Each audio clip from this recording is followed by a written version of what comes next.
Welcome to Keep Hustling, where we are going past the why to get to the how. I'm your host, the always hustling Aaron Gordon, aka NY Risk Advisor, aka Mr. Keep Hustling. In this podcast, we will be diving deep into the professional and personal successes of our guests to find out how they hustled through the most difficult times in their life and their development to achieve the success they've gotten to today. So buckle up for what hopes to be an amazing ride. Let's get to it. Welcome to Keep Hustling with my guest, Mario the Monk Trotta. Thanks for coming today, Mario.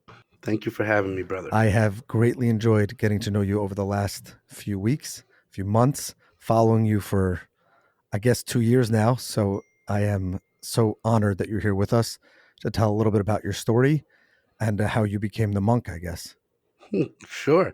I am equally grateful for our friendship and getting to learn more about you. And, the universe is funny. It puts people in my life that I get it and continues to put amazing people in my life. Well, let's talk about that. What do we need to know about what took you from being just Mario to the monk? How'd you get to that chair today? So when I was a mortgage banker for 15 years, made a good living.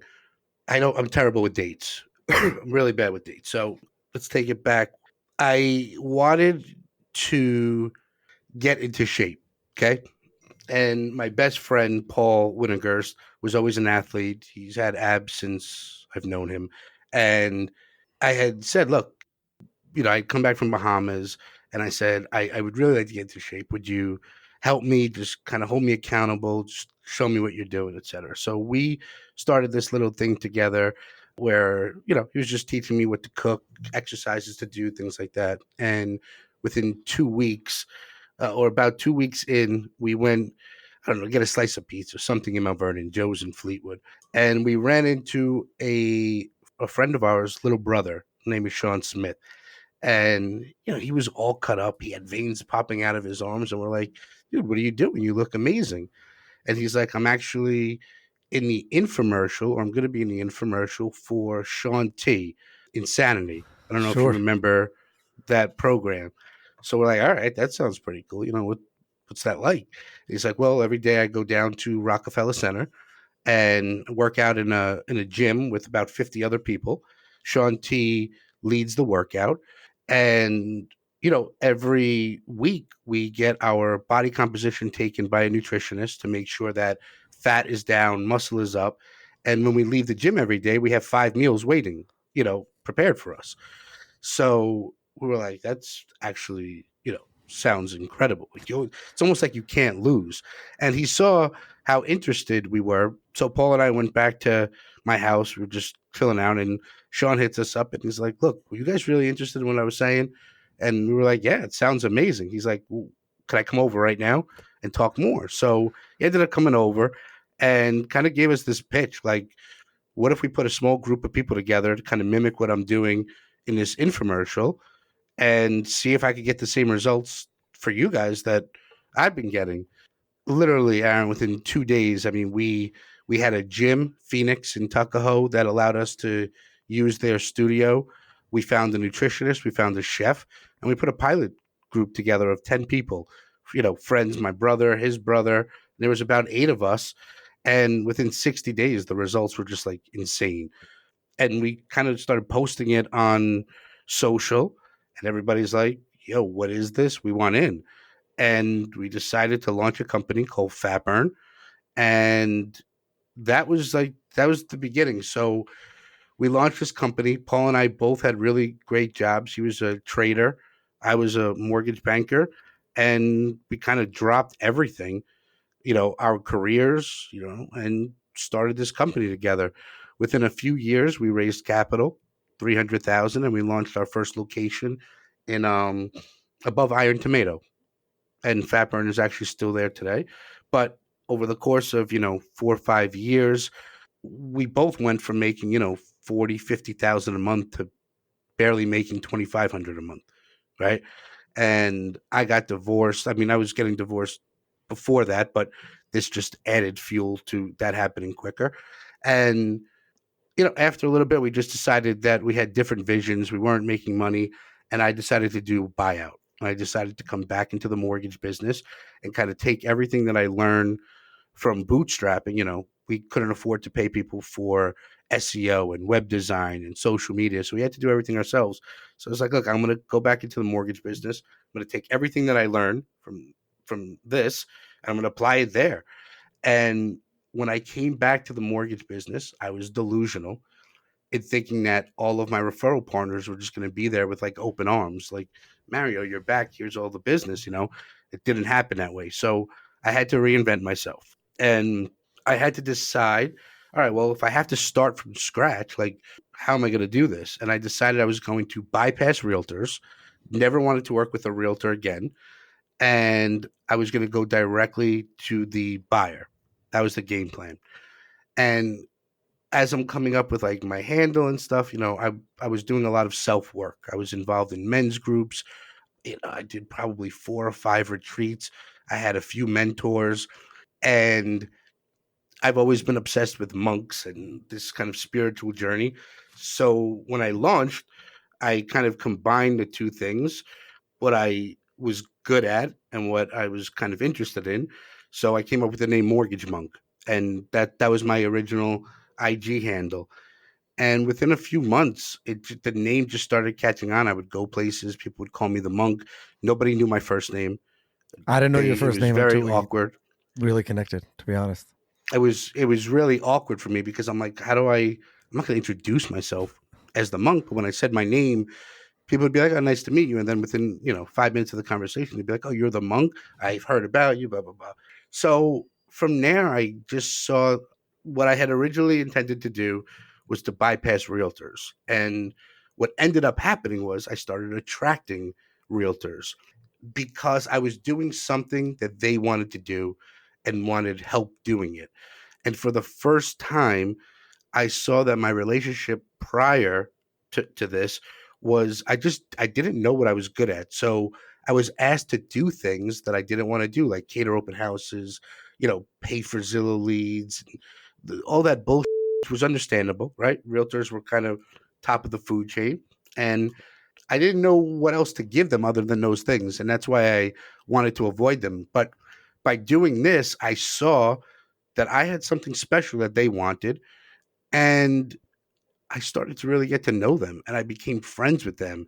And I'm like, they're not blood sucking vampires. They have something that they're always giving, and nobody's giving them what they need or want in return. And I learned quickly, like, about relationships and giving and the importance of being seen. And I kind of always knew the strategy of standing out, something I, had to learn how to do at a very young age. I wasn't 6'4", I wasn't rich, I wasn't an athlete, but I was always attracted to the hottest women, right? And I didn't know how to get them, so I had to figure out how to get them. And there was strategy, like, how do I get these people to come into my world, my circle? And nothing's changed since high school. You have to be doing some cool shit, and you have to, when you're involved with cool things and cool people, it attracts people into your circle. And there's no difference 30 years later. It's the same game. But that's kind of how the monk name started, and that's what started this journey. It was just a combination of, I'm good at mortgages and I'm on this spiritual journey. Let's kind of mesh the two and see where this I goes. I didn't know that thing about the gym, so that's amazing. I guess my question there is, or what's interesting about that part of your story, or leading up to where you are today, is that it seems to me that you've always thrived on being the connector or the person who was working in a group, meaning in the fat burn business. Was that the name of the business? Did I get that right? Hmm. So Phatburn. in the fat Yes. burn business, it was a bunch of guys coming together to get to the common goal of building the brand. And then when you were able to do that, you kind of had the people who you didn't know you were going to attract and the realtors coming back to join your tribe, for lack of a better term, pushing towards the common goal. But it seems like there's always a focus in your trajectory of the team around you or of that tribe around you, which I guess works with the monk. But Yeah, I've never been a lone wolf. I always rather do it together. Because look, whether you win or lose, right? Neither of those things are fun to do by yourself. losing is one thing, but like winning too, you know, it's so much more fun when you're winning together, I think that right? so Like, many people lose that. I think that so many people focus on their personal bottom line. And I'm not talking about, and what's interesting, and this is why your hustle inspires my hustle, and that is that you're not saying, I'll leverage other people around me so that I end up where I want to be. It's the yeah, tribe no, together. And we'll get to the next stage of that in a minute. But if the whole group rose together, everybody rises. And I think that often, especially in younger people, that gets lost. It's about that personal gain and not realizing that, first of all, the fun that you'll have on the way up, not stepping on people. And also, even if you're successful, and correct me if I'm wrong, because you're far more successful than I am, the well, it all depends on how you judge but success. Like, you know, I but I'm saying go is ahead. right, but meaning in this regard, when the difficult time comes, when you have that core of people together, it makes it easier to hustle through or keep hustling through that difficult time. Then you're able to obviously break through that wall and get really far ahead. Dude, the downs, the lows, when I look back, those were the best parts of my. Those were the most exciting times of my life. First off, when you hit this low that like you're like, fuck, I have no money, my credit's shot. You're almost free. Like there's total freedom, right? Where there's nothing to worry about, and nothing is ever as bad as I thought it was going to be. Once you have money, you can easily fix your credit. Like things get easy once you have money, but people are so afraid to kind of take that leap because of what may happen. Look, dude, I lived in a basement, for 3 years, happier than a pig in shit.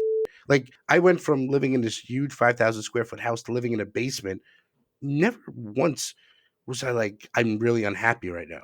When I had it, I spent it. When I didn't, I didn't care. Here's the funny thing: when I'm at my low, I'm my most creative. I want to talk about that. I want to dig in there.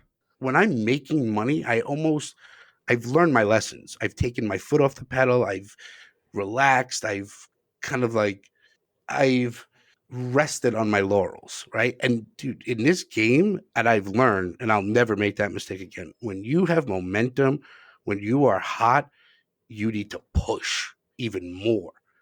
And I was taking breaks because I worked so hard to get to this point. I'm like, finally, I had 50, 60,000 a month coming in, working 12 hours a month. It was just easy for the first time. But during those years, I lost creativity. I wasn't making anything new. I was traveling, and I don't regret anything, but I just learned you can't take your foot It's off the amazing you pedal. say that. I was back and forth on social with someone last night about this. And obviously, my hashtag and the background of this entire endeavor for me is about keep hustling. And my comment was so this person said that keep hustling was a season, not a mindset. And I said that keep hustling No.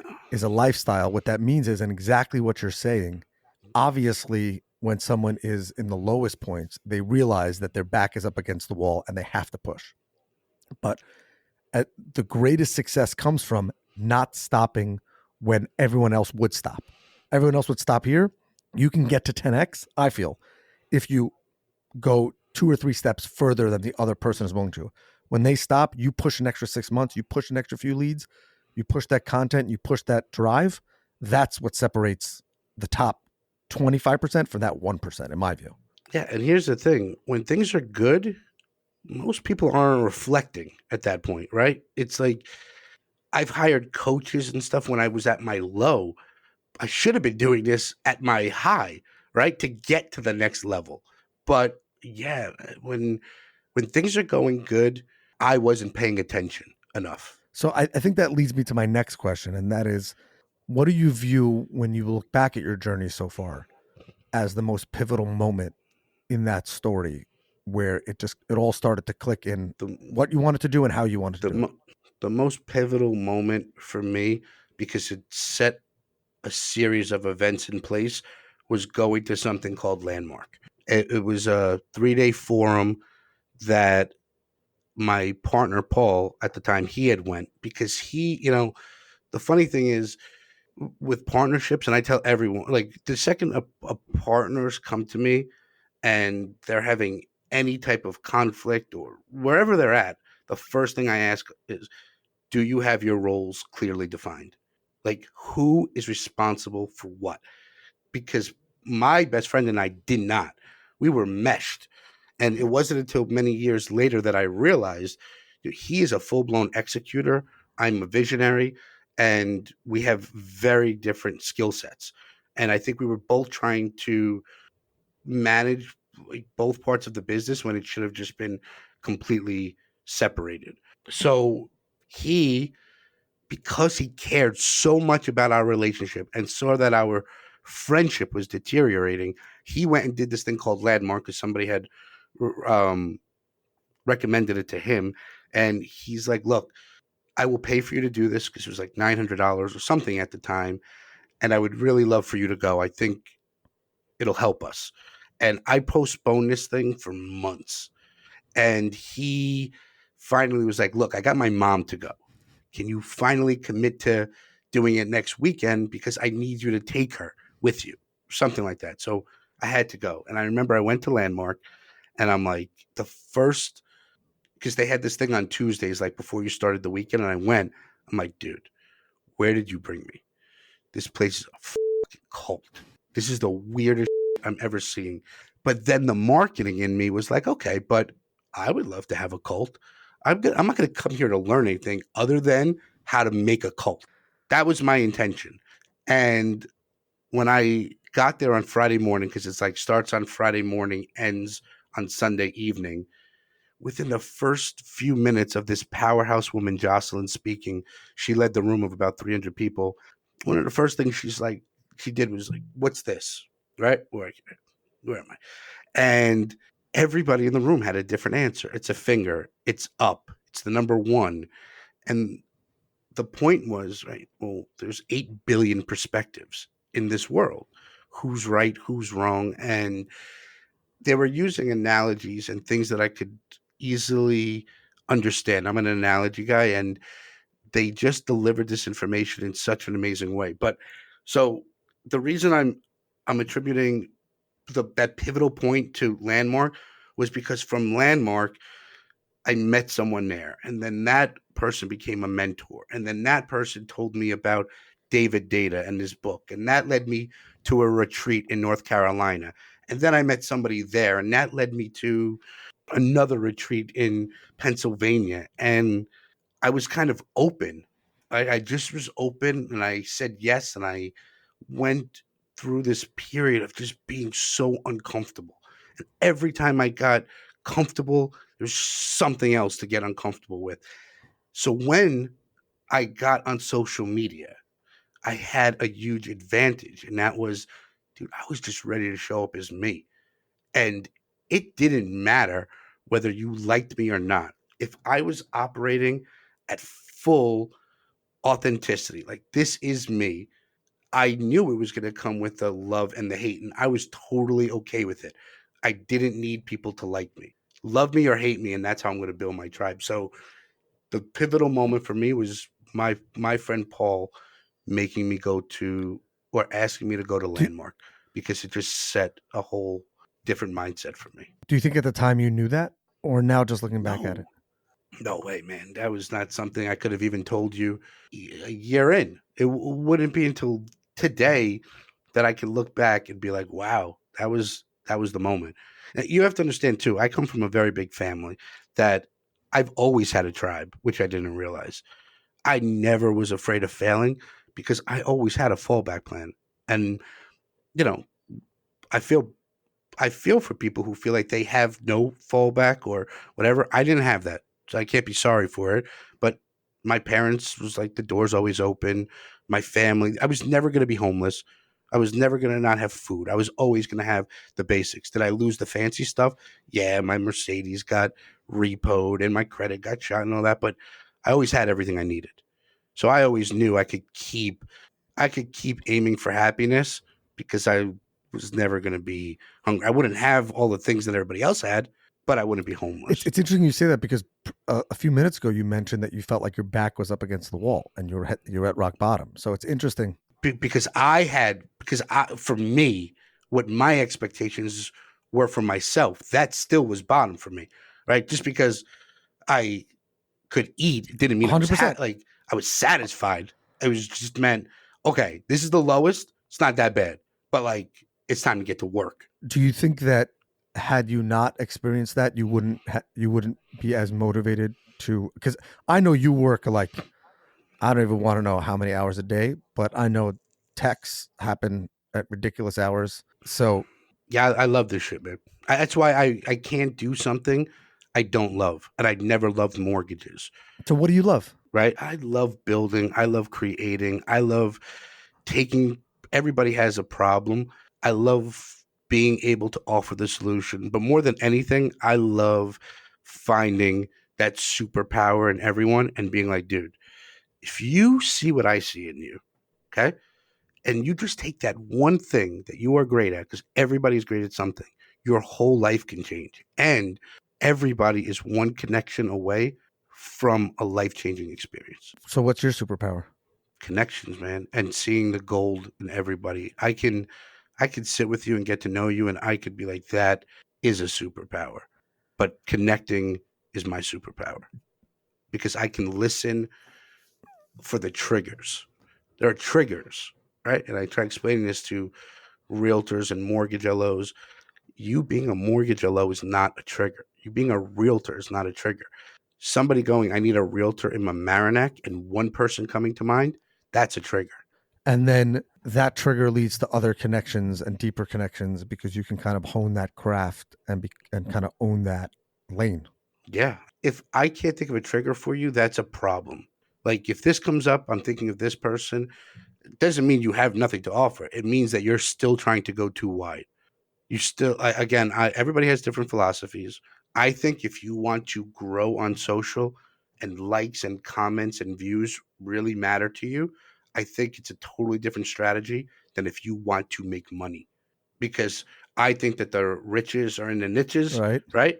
But it's a different strategy if you're trying to grow, right? If you're too niche, you're not going to reach a broad audience, which means you're not going to go viral and those things. But I take money any day of the week over views. I see how many people are getting caught up with that. And I'm like, but are you making more money from it? No one, I think even the best people on social or in any marketing haven't figured out the perfect play in the algorithms. So I think that the people who fixate and focus on that today, tomorrow when the algorithm changes, they're totally lost. Whereas if you're focused on building yourself, your brand, your tribe, and all of that, whether it's super niche or not, but at least it's just some sort of box, as you said, or that superpower, then you'll just keep doing what you're doing and eventually the success will follow rather than just chasing the algorithm. Yeah, I think if you listen, I think if you're surrounded by a lot of people and you are known as someone, when you're just somebody that other people want to be around, like there's no reason to not want to be around. I was going to ask about, yeah, I was going to get to that. Yeah.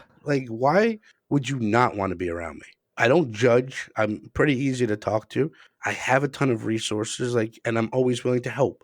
Why would you not want to be around 100%. me? And the interesting thing is, I think a lot of people probably get to you from the free resources, and they probably assume, I was guilty of this somewhat as well, that behind the free resources a paywall, not to jump on the Alex Hormozy train, but that eventually there's going to be some sort of like crazy paywall. And yet your tribe, I think, is built of people realizing that it's just about the connections.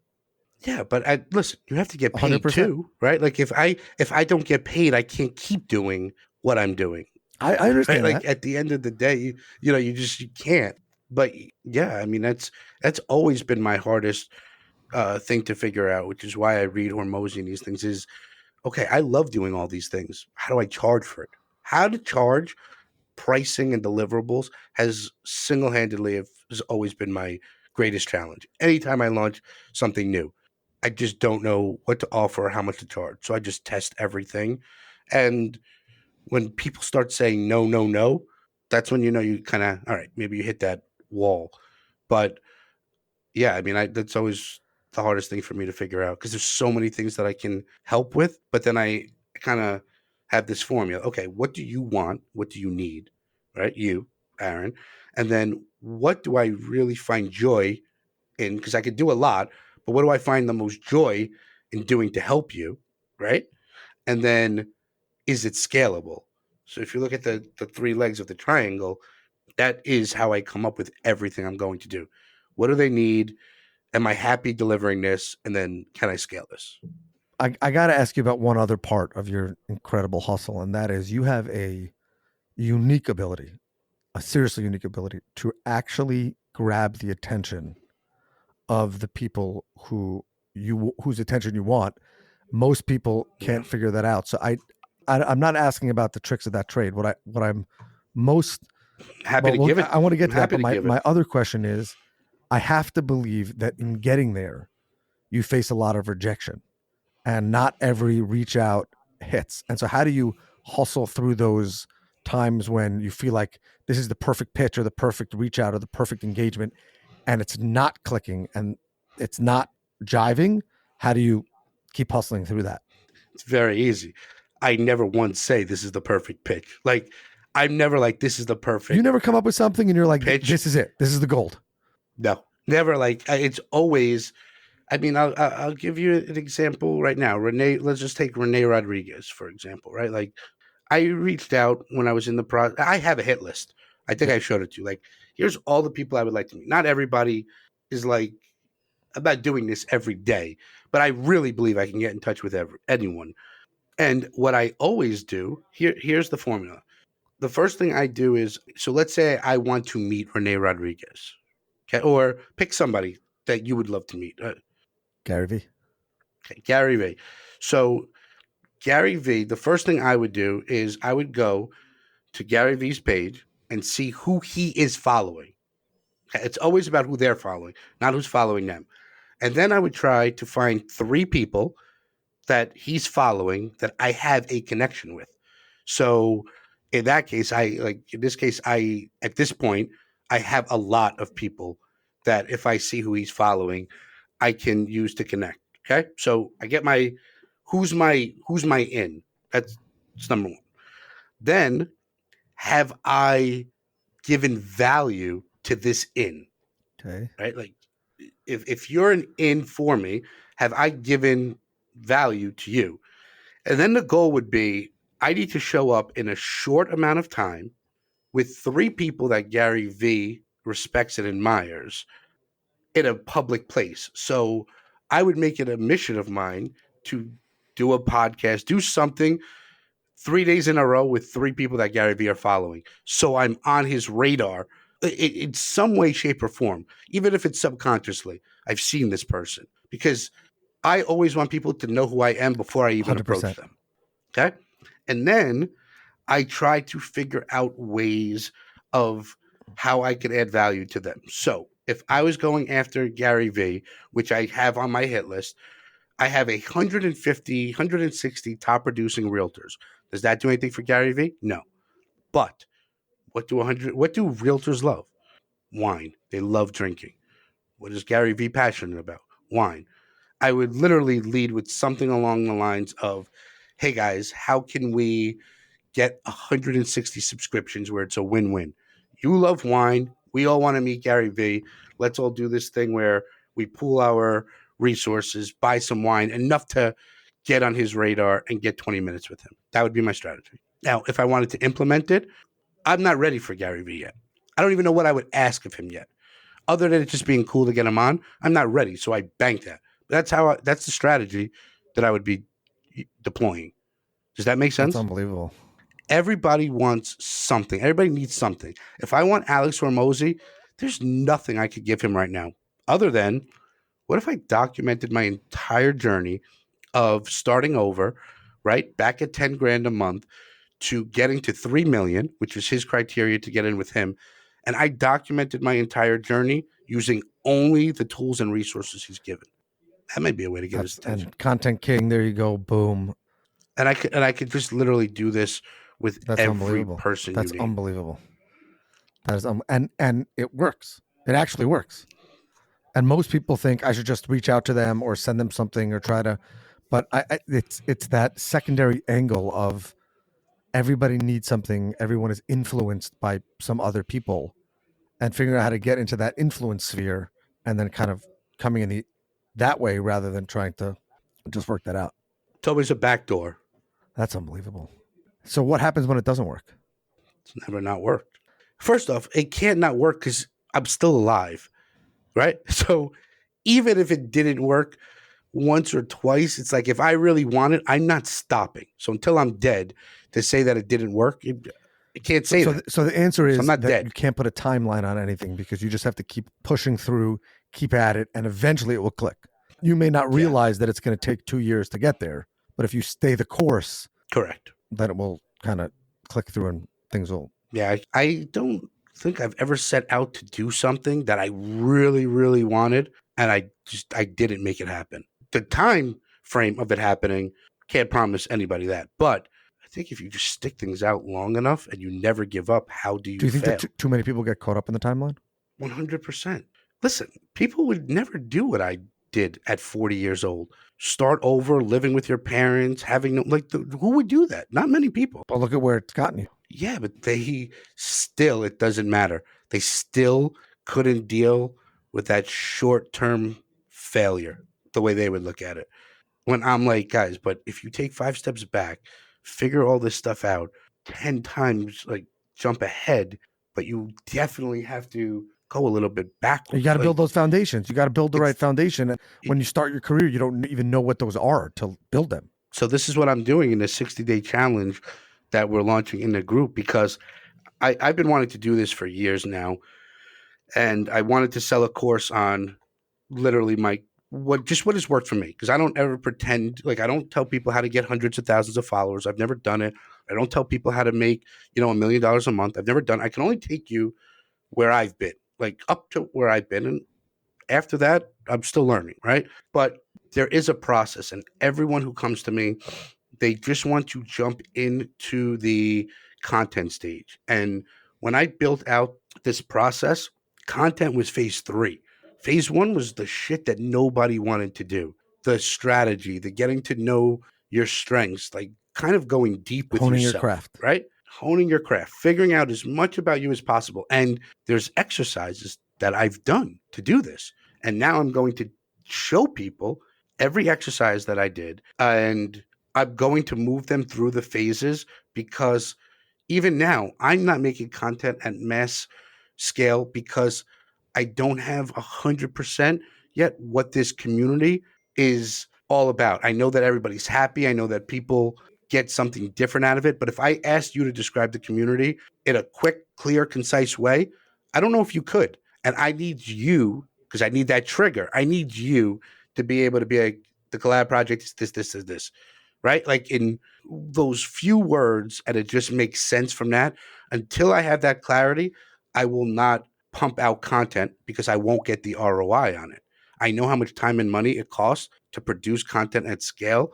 And if you want that ROI quickly, it needs to start with strategy. You have to build backwards. So until I have that clarity, and it's driving me insane because you can't rush that either. I can't rush it. This has happened to me several times in my life. You're like, I need this clarity now. Doesn't come. And sometimes it just doesn't come to you when you need it and when you want it. But when it comes, here's what happens, Aaron. When I have that clarity that I'm looking for, I will go from this to this in microseconds. Because you've put that foundation in, so you can just build you can scale it easy. You just know it all becomes clear when you have that 30-second elevator pitch down pat. You know what you do. You know why people are coming to you. You're the best. You're exceptional at delivering this one thing. This is what you're known for. When you have that, everything becomes easier.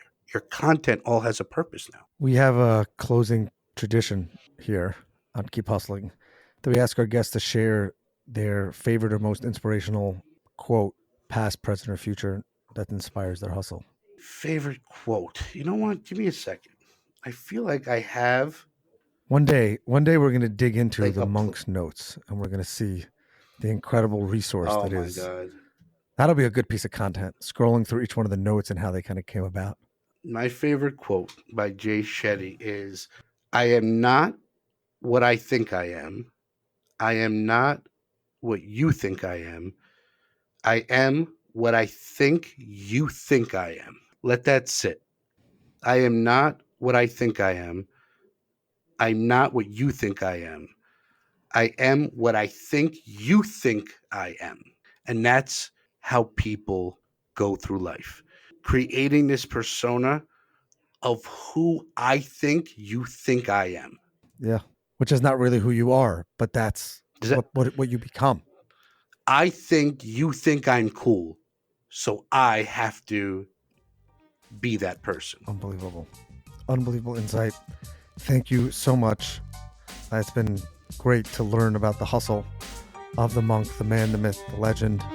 This has been another episode of Keep Hustling. Remember, always do well by doing good. And of course, keep hustling. All right, hustlers, that brings us to the end of another fantastic episode.